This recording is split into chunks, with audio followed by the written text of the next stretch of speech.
중국 기업이 최대 주주가 된 타깃 기업이 이제 R&D 투자를 늘리는 거예요. 그러면 이 결실이 이 타깃 기업에 귀속이 돼야 되는데 중국에 있는 최대 주주한테 넘어간 것 같더라. 그래서 중국 기업들이 해외 선진국에 있는 기업들을 인수를 했을 때 그 바로 직전에는 20건 정도밖에 안 됐다. 근데 인수를 한 바로 그 시점 그 해에 60개 정도로 확 늘어난다. 세상의 모든 지식 언더스탠딩.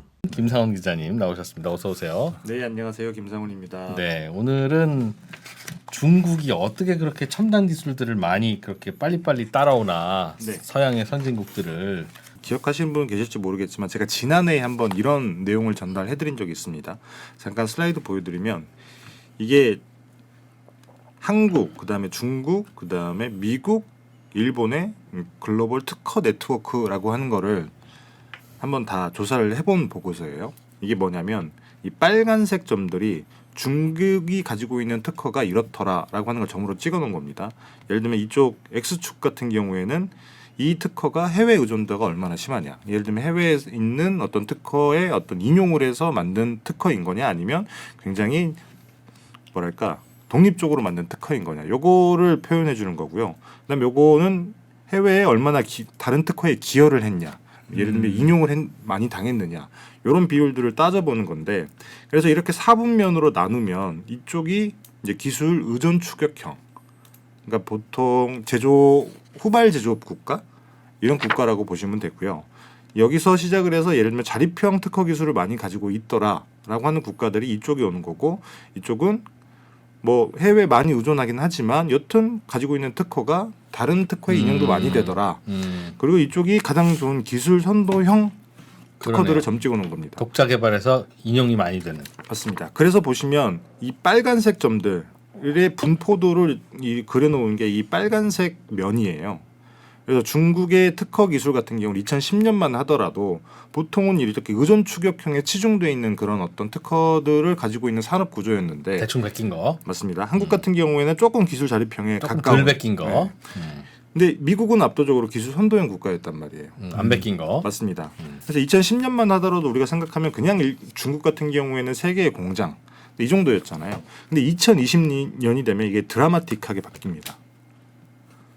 보시면 파란색 점들은 미국이잖아요. 미국 같은 경우에 조금 더 의존 추격형에 가까워지는, 아직도 기술 선도형 국가이긴 하지만 이쪽 가까워지고, 일본이나 한국은 이쪽에 조금 더 의존 추격형에 가까워지는 예. 그런 특허 분포도를 가지게 되고, 이 빨간색 점이 중국이란 말이에요. 근데 보시면 드라마틱하게 이렇게 바뀌는 거 10년 만에 불과. 저는 사실 이 어떻게 보면 저게 최근 거야. 지금 우리가 보고 이게 있는 게 2020년 2020년. 진짜 독자 기술들이 많이 늘어났네. 근데 사실 이게 생각을 해보시면 말이 안 되는 게, 어떻게든 그 정부가 주도를 해서 뭐 예산도 많이 주고 많이 들어부어서 이렇게 어떤 추격형에서 기술 자립형으로 빠르게 움직일 수 있기는 하지만, 그것도 이것도 시간의 문제이기도 하고, 근데 여기서 갑자기 10년 만에 어떻게 여기로 갔을까?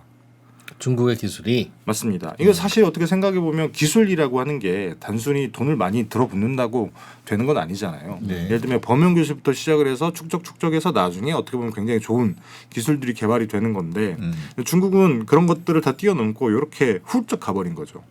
그렇다고 해서 뭐 중국이 돈이 많기는 합니다만, 예를 들면 한국이나 미국이나 일본 같은 경우에도 사실 R&D로 따지면 어느 나라 못지않게 돈을 많이 쓰는 국가인데, 보시면 한국 같은 경우에는 그 분포면의 중심점이 2000년에는 이 자립형 쪽에 찍혀 있다가 2020년이 되면 추격형 쪽으로 많이 내려옵니다. 돈을 많이 썼음에도 불구하고 이렇게 변한다는 거고, 일본도 마찬가지고요.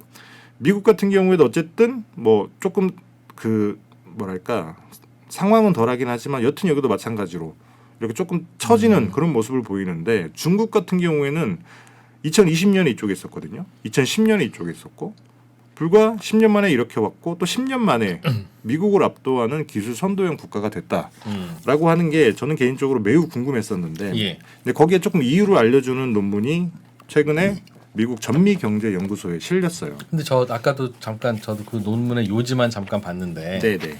훔쳐갔다는 거잖아요. 훔쳐갔다.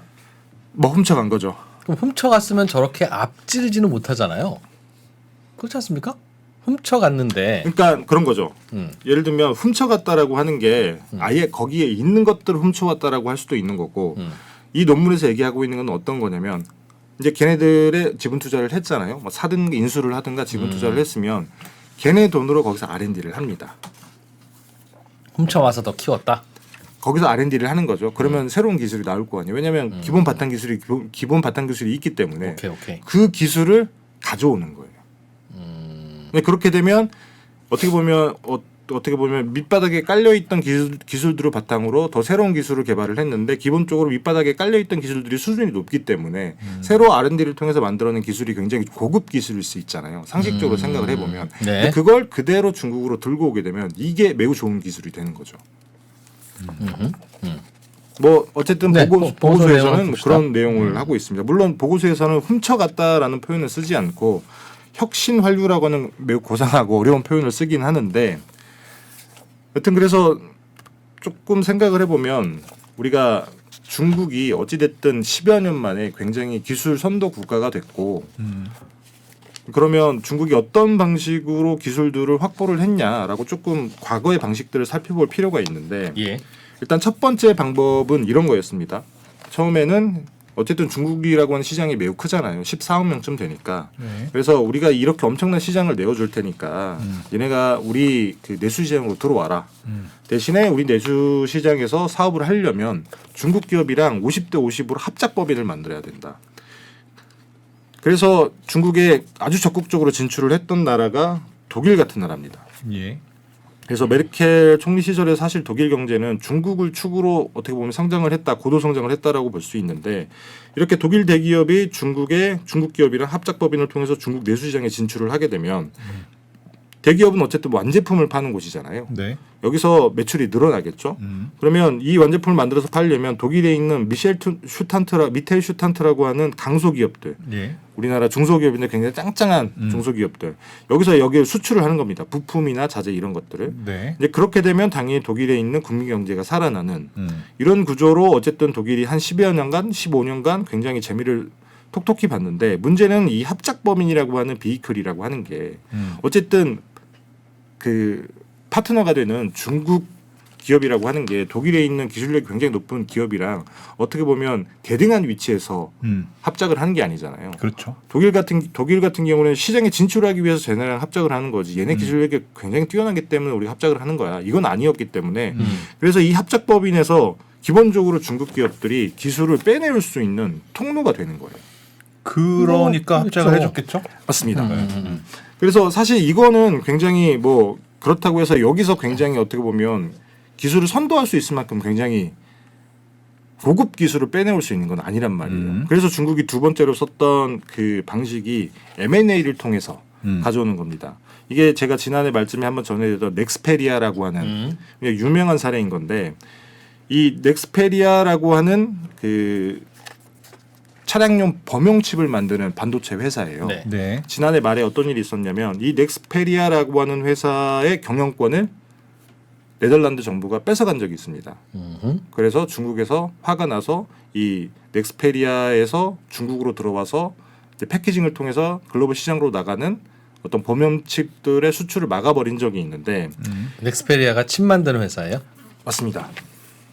범용칩, 자동차에 들어가는 굉장히 많은 칩들이 있잖아요. 굉장히 네. 값싼 칩들 이런 것들을 만드는 회사인데 그때 당시에 이거 중국이 어떻게 확보를 했냐면 원래 넥스페리아는 필립스 반도체 부문에서 분사를 한 NXP라는 기업의 그냥 아주 싼 칩들을 만드는 사업부였을 뿐이에요. 예.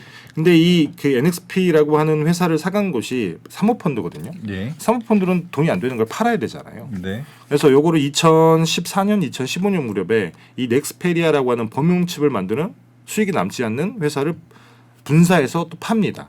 그걸 사간 데가 중국계 사모펀드였던 거예요. 예. 그래서 이 중국계 사모펀드가 가지고 있던 넥스페리아 지분을 윙테크라고 하는 기업이 사오거든요. 그래서 윙테크라고 하는 기업이 경영권을 확보를 한 거예요. 그리고 난 다음에 넥스페리아에서 예를 들면 이런 식으로 사업을 하는 건데 맨체스터라든지 어떤 그 독일에 있는 팹에서 범용칩을 일단 만들어요. 이제 초벌로 만들고 난 다음에 요거를 싣고 중국에 와서 후공종으로 패키징을 합니다.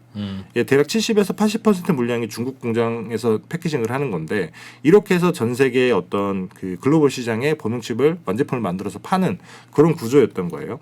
요 그 어떤 서플라이 체인은 중국 기업이 이렇게 만든 거죠. 여기서 팹에서 만들기는 하지만 여기서 후공정을 하기 때문에 우리가 여기를 틀어막으면 니네 아무데도 못 팔아.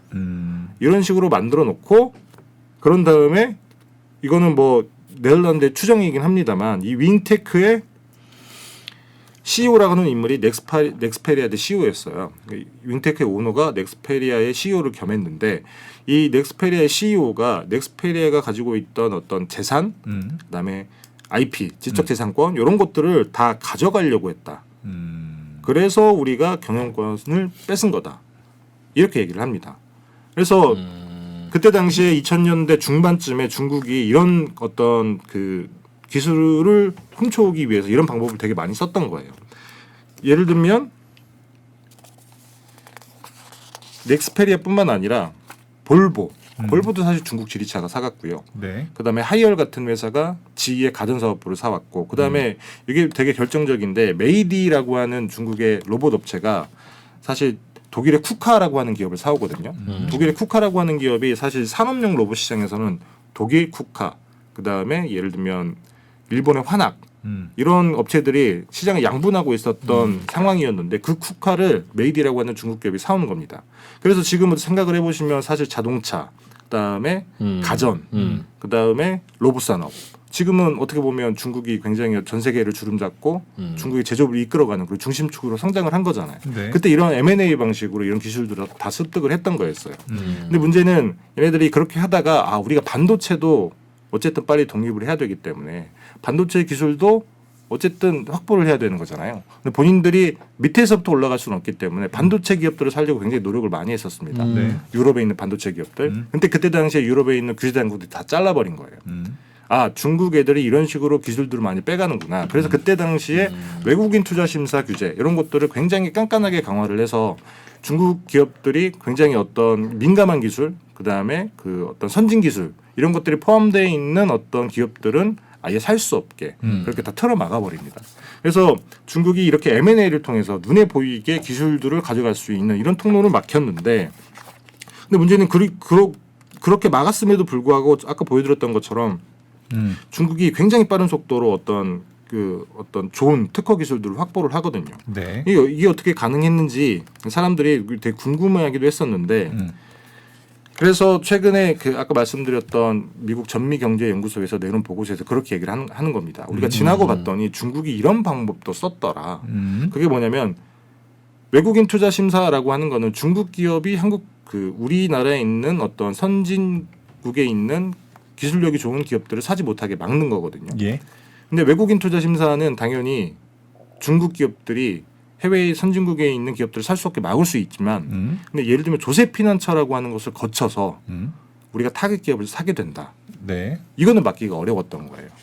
조세피난처도 우리나라가 아닌 곳인데도 그런 보통 거예요? 조세피난처 같은 경우에는 자본들이 그쪽으로 모이기 때문에 네. 보통의 과거의 외국인 투자 심사 규제라고 하는 게 이 돈이 이전에 바로 직전에 어디서 왔는지만 보는 겁니다. 네.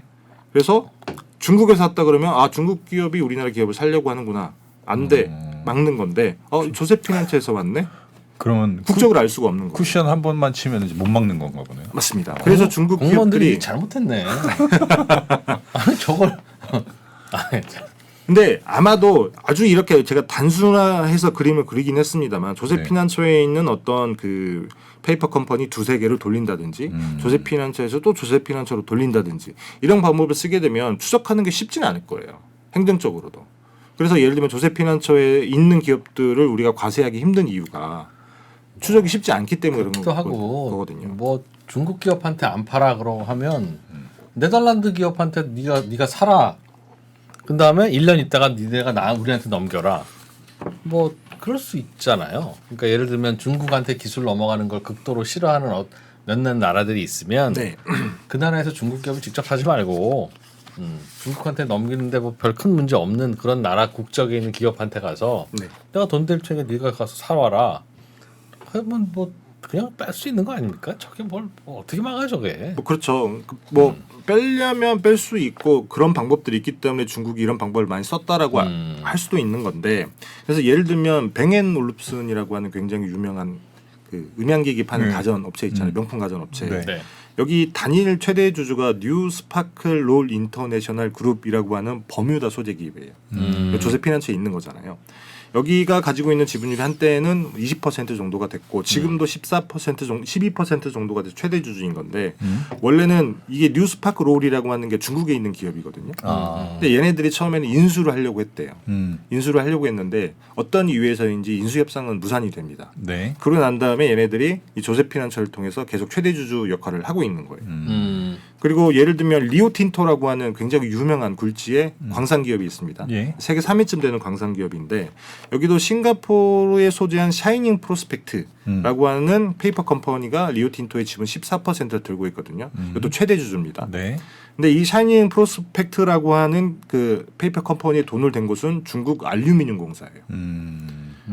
그래서 중국 알루미늄 공사가 어쨌든 싱가포르는 국제적 신인도가 높은 그런 금융시장이기 때문에 여기에 있는 도관체를 만들어 놓고 굴지의 광산 기업 지분을 사간 거죠. 이런 방식으로 어쨌든 그 보고서에서 설명을 하기를 우리가 중국 기업 6,242개를 조사해 봤다. 6,242개를 조사해 봤더니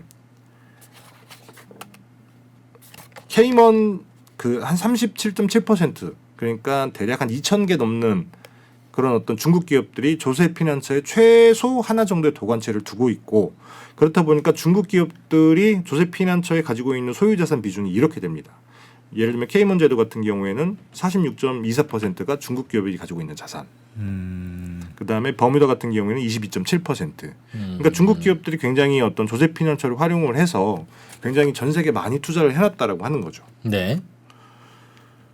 그래서 사실 지분을 확보를 했다라고 해서 사실 어떤 경영권을 확보한 것도 아닌데 M&A처럼 기술을 빼가는 게 쉽지는 않은데 그래서 넥스페리아처럼 어떻게 보면 기술을 그렇게 쉽게 가져갈 수 있는 구조는 아닌 건 맞아요.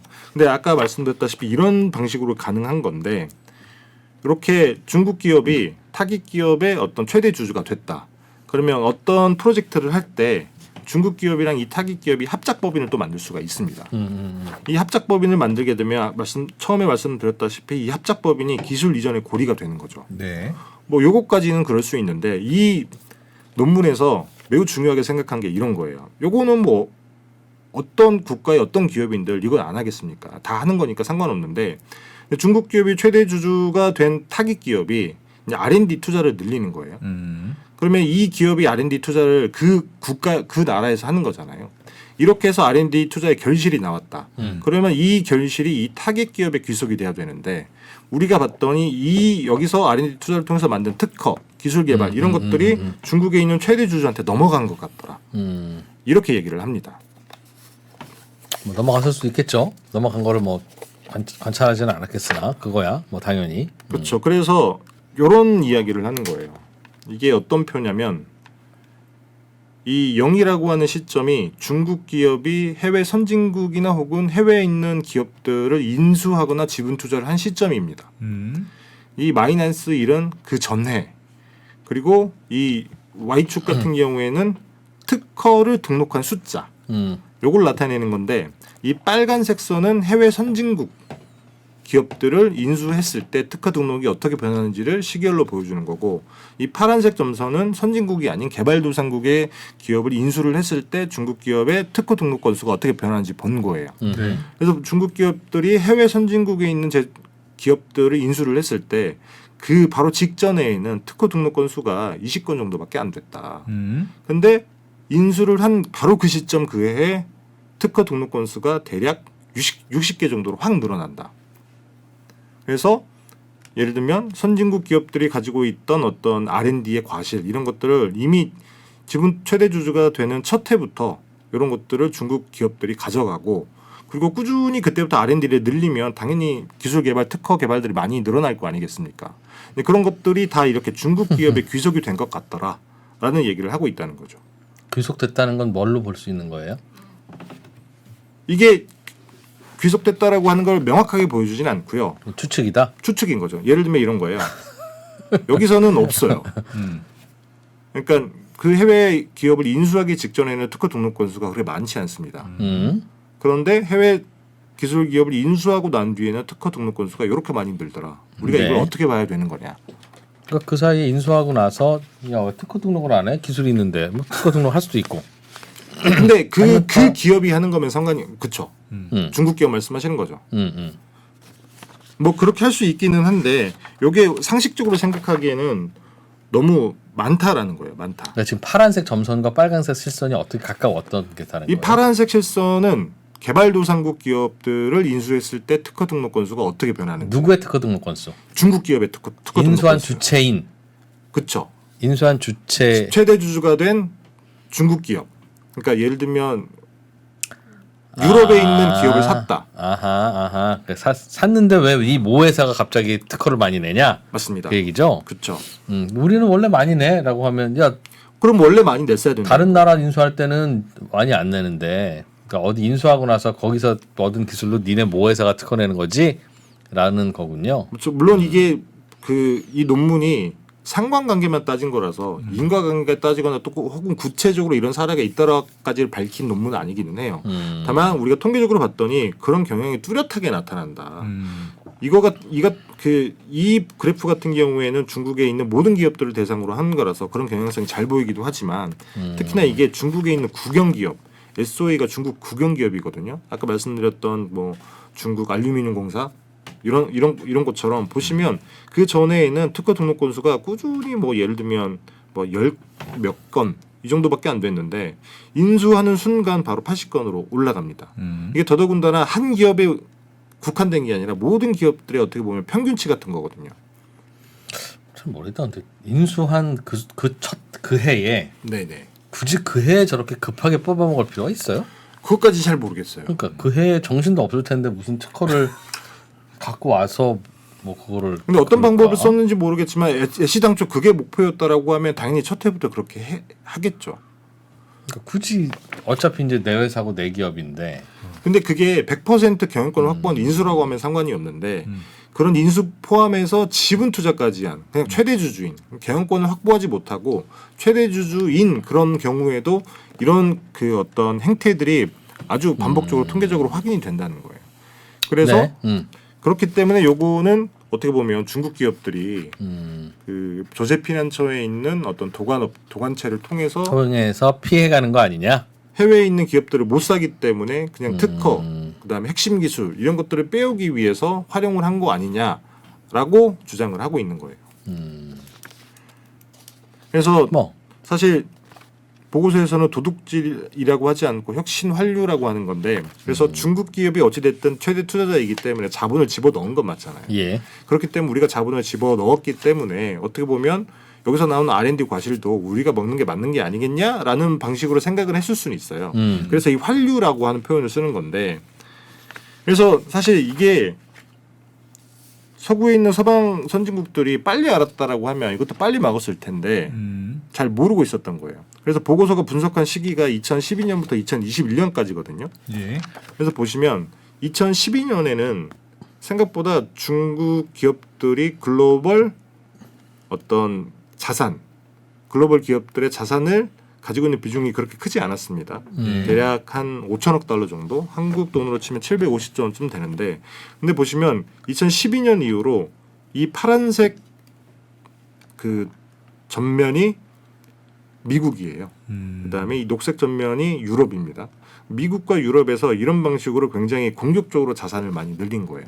조세피난처를 통해서 유럽, 그다음에 미국 이렇게 선진국에 있는 기술 기업들의 지분들을 많이 확보를 해서 이렇게 자산들이 공격적으로 굉장히 많이 늘어난 건데 2021년 기준으로 봤을 때는 대략 한 3조 3천억 달러, 대략 5천조 원 정도의 자산을 들고 있는 건데 이게 미국 다음이기도 합니다. 그래서 글로벌 2위 수준의 어떤 해외에서 자산들을 확보하고 있다라고 하는 건데 이걸 뭐 빨리 알았다라고 하면 막았을 텐데 미국에서 이걸 눈치챈 게 뭐 한 2023, 4년쯤 되는 거예요. 그래서 2024년에 미국이 기업 투명성법이라고 하는 걸 만듭니다. 이 기업 투명성법이 뭐냐면 미국 내의 해외 투자가 조세피난처랑 연결이 돼 있다. 음. 그러면 사실 이 실제 돈줄이 누군지는 알 수가 없거든요. 네. 그래서 이 실제 돈줄이 누구인지를 음. 연방정부에게 보고를 의무화하도록 법을 만들어 버립니다. 그래서 조세피난처를 통해서 중국 기업들이 미국 내에 있던 어떤 기술 기업들 이런 것들에 투자해서 요거를 가져갈 수 없게끔 막아버린 거죠.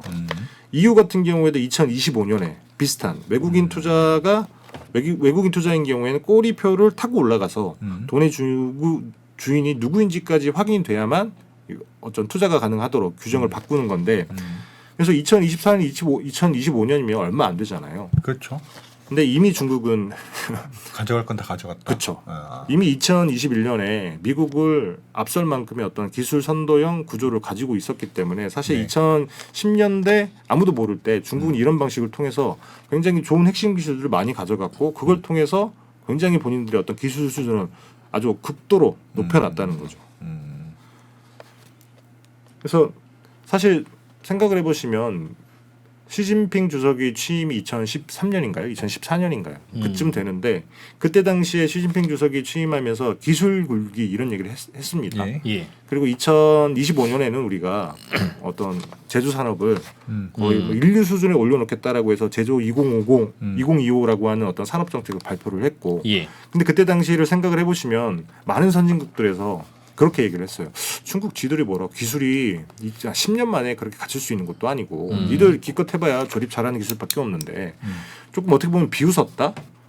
그랬는데 중국은 수단과 방법을 가리지 않고 처음에는 시장이 크다라고 하는 걸로 꼬셔가지고 조금씩 빼먹고 그 다음에는 M&A를 통해서 아주 대놓고 기술을 가져가다가 막히니까 이번에는 조세피난처를 통해서 선진국에 있는 기술들을 굉장히 많이 가져가서 본인들의 기술을 굉장히 높은 수준까지 끌어올려놨더라. 이런 얘기를 하고 있는 거죠. 못 나가게 막는 그런 것들은 중국한테만 못 나가게 막고 있는 거예요? 아니면 꼭 중국한테만 그런 건 아니고 우리나라 같은 경우도 방산 기술이라든지 국가가 지정한 여러 핵심 기술 이런 것들은 외국인이 투자 못하게 막아놓고 있기도 한데 근데 예를 들면 외국인 같은 경우에도 예를 들면 등급을 나누기도 하죠. 어떤 국가는 우리 동맹국이랑 괜찮고 그렇지 않은 국가는 안 되고. 근데 조세피난처는 괜찮고라고 해놨다는 거죠? 조세피난처는 괜찮고라기보다는 이게 이 돈의 꼬리표가 누구인지를 추적하기가 행정적으로 쉽지 않았던 거예요. 그러면 무조건 막았어야지. 왜 일을 그렇게 했어? 사실 조세피난처를 활용을 하는 게 예를 들면 조세피난처를 활용해 중국만 있었던 건 아니거든요. 근데 예를 들면 그러겠죠. 서방에 있는 대부분의 국가들도 기업들도 조세피난처를 활용하는 이유가 세금 이슈 때문에 활용을 한단 말이에요. 그렇기 때문에 중국 애들만 그걸 활용을 하는 게 아니기 때문에 이거 따지려면 다 따져야 되는 건데 이제 행정적인 문제 때문에 아마도 조금 더 규제가 헐거웠던 거겠죠. 근데 그 틈을 중국이 파고 들어가서 지금의 어떤 기술 선도형 국가 이것들을 그러니까 중국은 저렇게 견제하는데도 저렇게 열심히 하는데 그냥 인수만 하면 되는 유럽 국가들은 뭐 하고 지금까지 저렇게 뒤져 있고 뭐 우리도 다 이제 중국만 질주를 하게 만들었을까요? 다른 나라들은 뭐 했을까 그럼? 그게 불법도 아니고. 그러니까요. 열심히 좀 살지. 중국은 저렇게 열심히 하는데. 근데 그런 건 있는 것 같아요. 예를 들면 유럽에 있는 국가들이 어떤 산업에서 우리가 기술 수준을 뭐 몇 년 뒤까지 어느 수준까지 올리겠다라고 하는 이런 목표들이 있는 건 아니잖아요. 특히나 유럽 같은 경우에는 그런 어떤 기술 기업보다는 예를 들면 소비재 기업들, 명품 기업들 이런 것들이 시총이 훨씬 큰 이유가 뭐 그런 거기도 하고 그만큼 어떻게 보면 국가적으로 우리가 산업을 일으키기 위해서는 핵심 기술들을 굉장히 많이 확보를 해야 되는데 그거를 국가적인 차원에서 하지 말고 뭐 원래 그건 기업들이 잘 알아서 하는 거야. 이런 식으로 조금 안일하게 생각을 하고 있었던 게 아닐까. 근데 다만 중국 같은 경우에는 어쨌든 제조 2025라고 하는 게 몇 년도까지 우리가 어떤 산업의 기술을 어느 수준까지 올릴 거야. 정부가 주도해서 맞습니다. 일사불란하게 움직이고 있는 것 같다. 그렇죠. 그렇기 때문에 기업들도 어떻게 보면 굉장히 수단과 방법을 가리지 않고 해외 나가서 기업 어떻게 보면 기술들을 확보를 하는 거고요. 그것도 참 신기해. 정부가 시킨다고 그렇게 하는 것도 애도 아니고. 국영 기업들이 주로 플레이어겠죠. 그렇죠. 난 그 인센티브가 궁금해. 우리나라 국영기업 LH 네. 집 많이 짓고 임대주택 공급하라고 하는 게 임무인데 임무 잘 합니까? 그 국영기업이 특히 더 말 안 들어요 원래. 원래 그런 거잖아요. 국영기업이 그렇게 해서 열심히 잘할 거면 웬만한 전략 산업은 다 국영기업이 하지. 왜 자꾸 카이 같은 건 민영화하라고 그럽니까? 이미 국영기업인 걸. 그러니까 국영기업은 기본적으로 오히려 더 이제 능률이 떨어지고 효율은 떨어지죠. 그렇죠. 해야 될 이유가 없으니까 오히려 더 안 하는데 어떻게 중국의 국영기업들은 하냐는 거죠. 중국 국영기업들이 효율이 좋은 건 아니에요. 다만 예를 들면 공산당에서 내려온 어떤 목표 이거 달성하기에는 굉장히 좋은 어떤 그 비클 같은 거죠. 난 그게 궁금해요. 그거 한번 좀 리서치 좀 해주세요. 중국은 정부 주도형으로 한다더라. 그럼 다른 나라는 왜 정부 주도형으로 못해? 정부가 주도하려고 해도 안 되니까 못하는 거 아니겠어요? 다른 나라는 정부가 주도했을 경우에 나오는 비효율을 감당할 생각을 하지 않죠. 왜냐하면 비효율이기 때문에. 예를 들면 그만큼 로스가 많아진다는 거죠. 비효율은. 근데 중국 같은 경우에는 목표 달성하게 되면 거기에 따라오는 비효율은 그냥 무시합니다. 무슨 말이에요? 우리도 목표만 달성되면 되는데 우리는 목표 달성도 안 돼주고 목표 자체가 없잖아요. 뭐 예를 들면 그런 거죠. 뭐 우리나라에서 그런 계획을 세우지도 않기도 하지만 중국 같은 경우에는 예를 들면 우리가 철강 생산량을 언제까지 얼마로 달성을 해야 돼라고 하면 거기에 맞춰서 관료들이 계획을 짜고 거기에 맞춰서 뭐 여러 국영기업들이 목표를 맞추게 노력을 하잖아요. 근데 여기서 나오는 어떤 예를 들면 그 목표를 맞추기 위해서 생기는 비율로 발생하는 로스, 예를 들면 손실 이런 것들은 그냥 안고 간다는 거예요. 근데 괜찮아요, 그래도? 그래서 중국은 그런 것들이 되게 많이 누적이 돼 있죠. 그럼 잘 되는 그러니까 결국은 나라가 잘 되면 되는 건데 어쨌든. 네. 그럼 나라가 잘 안 되고 있는 건가? 그게 누적되니까 비효율이. 중국 같은 경우는 예를 들면 우리가 가장 대표적으로 생각하는 비효율이 지방 정부들이 나서서 만든 그 부동산 개발인 거잖아요. 근데 부동산 개발을 해서 어쨌든 굉장히 어떤 개발 성과 이런 것들을 내긴 했습니다만 그것 때문에 생긴 공급 과잉 때문에 그것 때문에 중국이 망한다는 얘기를 굉장히 많이 했었잖아요. 2, 3년 한참 전부터도. 근데 아직까지도 중국은 그것 때문에 망한 적도 없고 다만 거기서 어떤 문제가 발생을 하게 되면 정부가 나서서 한 기업을 죽이고 살리고 이런 식으로 계속 구조조정을 반복을 하는 거죠. 그 작동 원리가 궁금해요. 그러니까 그 작동 원리가 뭘까? 왜 그걸 할까? 근데 혼자 생각하는 건데 옛날에 우리나라는 작동했던 때가 있다고 그랬잖아요. 박통 때, 네. 뭐 전통 네. 때까지는 님자가 해. 그럼 했다는 거 아니겠습니까? 네. 야 언제까지 저 국산화해? 그럼 국산화하고 지금 중국처럼 딱 그렇게 되는 거잖아요. 그렇죠. 그럼 그때는 뭐가 인센티브였을까? 라고 생각해 보면 그건가? 그러니까 저 각하가 하라고 했는데 안 하면 되게 재미없을 것 같아. 왠지 불안하고 무서워. 딱 그거 아니겠어요? 뭐 그것도 있을 거라고 생각합니다. 지금도 아니 그렇게 하면은 전 세계 모든 나라가 채찍 들고 씩씩 치면은 다 그렇게 되는 거 아닙니까? 그 논리. 그렇죠. 그렇죠. 근데 그럼 채찍으로 치는 사람은 저는 그 차이가 있다고 보는 거예요. 그러니까 그럼 채찍으로 치는 사람은 무슨 인센티브가 있었길래 그렇게 칠까? 지금 시진핑이 야 너 안 하면 너 아웃이야? 그래서 한다는 거잖아요. 네. 그러면 이제 군기가 살게 좀 우리 분위기 싸게 잡으면 어디든지 군기는 잡히잖아요. 잠깐이라도. 그럼 잡는 그 사람은 무슨 인센티브가 있어서 하겠냐는 거죠. 무슨 인센티브가 있어? 다른 나라 지도자들은 대충 그냥 임기 때우고 가고 그러는데 사실 뭐 궁금한 거는 공산당 중앙당의 높은 자리까지 올라가게 되면 어떤 본인한테 혜택이 떨어지는지는 사실 우리는 알 수 있는 건 아니기 그쵸. 때문에. 아니 알기는 아는데 시진핑은 더 이상 올라갈 것도 없는 사람이잖아요. 아 그렇죠. 시진핑은 그렇죠. 그럼 시진핑은 왜 그 사람들을 그게 조지냐는 거죠. 이른바 본인의 어떤 업적 역사에 역사에 남을 그렇죠. 업적을 위해서. 역사에 남는 그러겠죠. 그러니까 지도자가 역사에 남으려고 하는 어떤 사명감 그런 게 있어야 되나?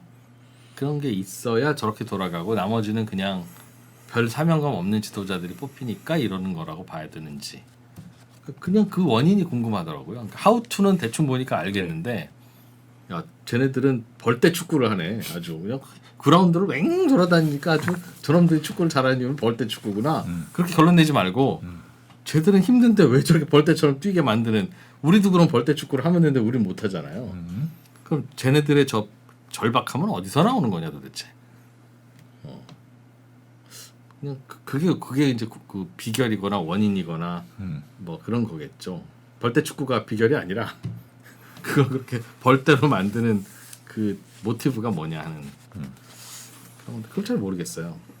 매번 할 때마다 중국은 저렇게 해서 한대라고는 하지만 왜 다른 나라는 못해? 그럼 하면 되지. 라고 하지 못할 거거든요 분명히. 일단 뭐 정치 체제가 다르기도 하고 이미 이제 지나온 단계니까 다시 거꾸로 가는 거는 쉽지는 않겠죠. 근데 미국은 또 거꾸로도 가잖아. 재밌는 대통령 하나 나오니까 거의 거꾸로도 가는 것 같은데. 하여튼 중국이 그런 식으로 기술을 빼내온 것 같다라는 게 보고서의 요지군요. 맞습니다. 어쩌라고에 대한 결론은 없는 보고서네요. 그렇죠. 보고서에서는 결론은 어떤 식으로 내냐면 그게 단순히 빼갔다로 끝나는 게 아니라 사실 중국이 도둑질했다라고 하는 그 뉘앙스가 뭐냐면 예를 들면 중국 기업이 해외에 있는 기술 기업을 인수를 해요. 거기서 R&D를 막 하죠. 그러면 이 R&D의 과실은 사실 그 나라에 귀속돼야 되는 게 맞는데 그러면 그 R&D로 장기적으로 봤을 때는 생산성이 향상이 되고 여기서 부가가치가 떨어지는 거잖아요. 근데 그거를 거기서 R&D를 해놓고 그 R&D 과실을 중국으로 가져가게 되면 요거는 훔쳐가는 거다. 이런 얘기로 끝맺음을 하고 있는 거예요. 근데 기업에 무슨 그런 국경이 있어요? 기업의 국경이 있는 건 아니죠. 근데 다만 아까 말씀드렸다시피 자회사의 어떤 자산은 모 회사가 갖고 가도 어차피 내 거니까 그럴 수 있는 거 아닙니까? 그러니까 모 회사가 가져갈 주주가, 수는 있는데 자회사의 주주건데 자회사의 주주가 모 회사잖아요. 그렇죠. 그러니까 자회사의 모든 자산은 주주건데 네, 자회사의 주주가 모 회사잖아요. 그렇죠. 그러니 자회사의 재산이든 지적재산권을 모 회사 갖고 가는 게 무슨 문제냐는. 아니 뭐 100% 자회사라고 하면 상관없죠. 대체로는 100% 자회사겠죠. 그렇지 않습니다. 아까 그 조세피넌처를 통해서 하는 경우에는 경영권 획득을 잘 못해요. 그러면 합작한 그 회사들이 반대했겠죠. 왜 니네가 다 가져가? 우리랑 같이 공동 인수해놓고. 이제 그래서 어떤 방식으로 구체적으로 이렇게 특허나 기술을 빼갔는지는 나와 있지는 않아요. 그러나 자기들이 다 명의는 달라도 자기 거겠죠. 근데 뭐 예를 들면 그런 거죠. 예를 들면 뱅앤올uf슨 말씀을 드렸지만 뱅앤올uf슨의 최대 주주는 중국 기업입니다. 근데 대다수의 지분은 나눠서 덴마크 사람들이 가지고 있는 거예요. 그렇기 때문에 얘가 사실 덴마크 기업이라고 봐야 되는 게 맞는데 최대 주주라고 하는 이유 때문에 어떤 이런 방법들을 활용을 해서 이 특허를 가져가는 게 이게 과연 맞는 것이냐. 물론 뱅앤올uf슨에서 그런 일이 벌어졌다는 얘기가 보고서에 나오는 건 아니에요. 구체적인 사례가 나온 건 아니고 그냥 뱅앤올uf슨의 구조도 그러하더라. 여기까지만 끝이 나는 건데 그래서 이 보고서에서는 어떻게 보면 그 나라에 귀속돼야 돼. 그 국가에 귀속돼야 할 그 국가의 기업의 어떤 R&D 과실을 중국 애들이 조세피넌처를 통해서 최대 주주가 된 뒤에 가져갔더라. 그런 그게 나쁜 거다. 이런 지적을 하고 있는 겁니다. 그러니까 외국 같은 경우 우리나라처럼 특정 주주가 경영권을 가지고 어떤 경영을 하는 그런 구조는 아니잖아요. 그래서 대부분 지분은 다 쪼개져 있고 그중에 최대 주주라고 하더라도 어차피 이사회가 의사결정을 하기 때문에 그 이사회를 통하지 않고는 본인 마음대로 뭔가를 할 수 없는 구조이긴 한데 네. 중국은 어찌됐든 이사회가 있음에도 불구하고 최대 주주가 되면 최대 주주가 누릴 수 있는 어떤 권한들을 활용을 해서 특허들을 가지고 가는 가져가더라. 네. 그러니까 어떤 구조인지는 알겠어요. 근데 알겠는데 그럼 누가 잘못한 거냐라고 판단할 때 잘못이라고까지 하기는 쉽지 않을 것 같긴 한데 뱅앤올uf슨의 주주들이 그럼 왜 자기들 의사와 감시할 이사를 왜 이사회 파견을 안 했어 왜? 뱅앤올uf슨에서 그런 일이 벌어졌다고는 누구도 알 수 만약 없습니다. 그렇다면 그러니 야 이건 뭐 어떻게 고치고 어떻게 뭐라고 해야 될까라는 거에 대해서는 답이 잘 안 떠오르길래. 그렇죠. 그리고 사실 이 보고서가 예를 들면 2010년대 중반쯤에 나왔다라고 하면 그때는 서방 선진국들이 어떻게 보면 방어막을 세울 수 있었을 텐데 이미 다 털리고 나서. 그렇죠. 다 털리고 나서 2024년에 2026년에 나왔고 그래서 이 어떤 경향 같은 거를 포착을 한 건 미국도 2024년밖에 안 됐던 거예요. 그래서 그때서야 부랴부랴 조세피난처의 최종 그 돈줄이 누군지까지 우리한테 무조건 내라고 한 건데 그때는 이미 중국이 모든 면에서 기술력을 확보한 상황이었다는 거죠. 그러니까 미국이나 유럽이나 뭐 어디도 다 공무원들이 하다 보면 빵꾸가 뚫리는 모양입니다. 중국이 조금 무서운 나라 같다는 생각을 저는 개인적으로 많이 했습니다. 그렇죠. 그러니까 역시 철통 같은 그런 기술 방어도 결국은 말단 공무원이 해야 되는 거구나. 그 공무원이 스마트하지 않으면 이런 구멍이 뚫리는구나. 그리고 중국은 참 집요하게 가져가는구나. 근데 집요하게 가져가는 중국은 이해가 되는데 네. 왜 다른 나라들은 못 가져가고 못 따라잡고 있을까? 그것도 궁금은 하고 그러네요.